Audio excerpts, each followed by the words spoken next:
আসসালামু আলাইকুম ওয়া রাহমাতুল্লাহি ওয়া বারাকাতুহু।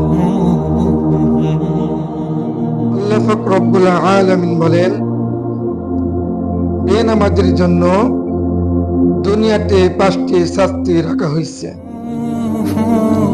প্রথম নাম্বার, বেনামাজের রিজিকের মধ্যে কোনো বরকত থাকবে না।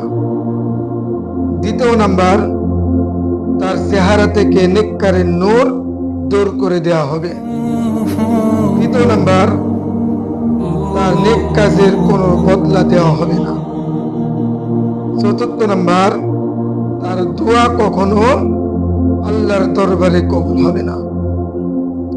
পঞ্চম নাম্বার, নেককার বান্দার দোয়ার মধ্যে তার কোনো হক থাকবে না।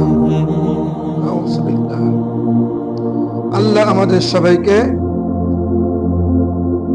5 ওয়াক্ত নামাজ পড়ার তৌফিক দান করুক। আমিন।